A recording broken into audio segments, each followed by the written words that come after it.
Commission d'enquête parlementaire sur les violences scolaires a donc présenté son rapport ce matin. Elle contient 50 recommandations pour qu'un nouveau Betaram ne se reproduise pas. Qu'en retenez-vous?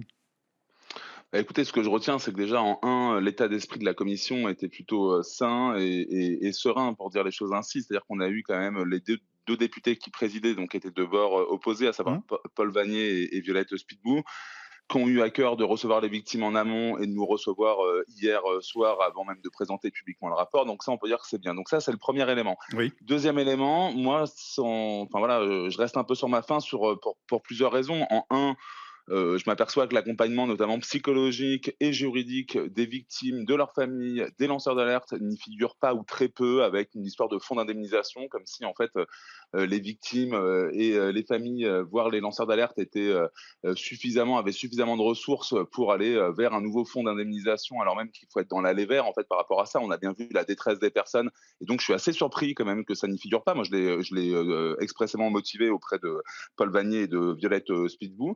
Et puis, j'ai d'autres choses moi qui m'interpellent en réalité, autre chose, pour mettre les pieds dans le plat. Vous voyez, j'entends qu'il y a un débat autour de la prescription, la fameuse prescription qui revient sans cesse. Mais on Oui. parle de quoi là?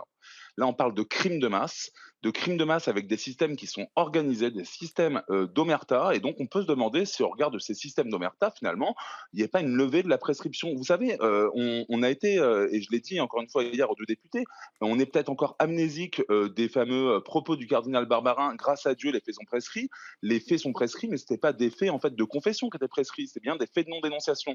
Donc toute l'histoire qu'il y a derrière, qu'on nous ressort au niveau du rapport, il faut éclaircir les choses par Oui. rapport à la confession. La loi est déjà très claire en réalité, il n'y a pas de besoin d'éclaircissement, puisque le garde des Sceaux de l'époque, pardon, le ministre des cultes de l'époque, qui est à présent garde des Sceaux d'ailleurs, donc Gérald Darmanin, l'avait dit, rappelez-vous, en 2015, on avait eu quand même, en 2021, pardon, on avait eu Éric de Moulin-Beaufort, président de la conférence des évêques de France, qui avait dit: les secrets de la confession sont au-dessus des lois de la République. On l'a oublié. Qu'avait dit le ministre des cultes juste derrière? Bah non, en fait. C'est pas possible. Pourquoi est-ce qu'aujourd'hui, à travers une commission, on vient de nouveau douter un peu de cela? Bah non, en fait, les choses sont très claires et l'Église le sait. Et on voit, moi, ce qui m'interpelle, c'est de se dire donc, on ressort ça aujourd'hui. Ça veut dire qu'ils n'ont Mais donc vous avez toujours l'impression pas qu'on compris. recule d'une certaine façon? Ah bah oui, moi je dis les choses de manière très claire. J'ai l'impression qu'on recule, on revient en fait aux acquis en fait précédents.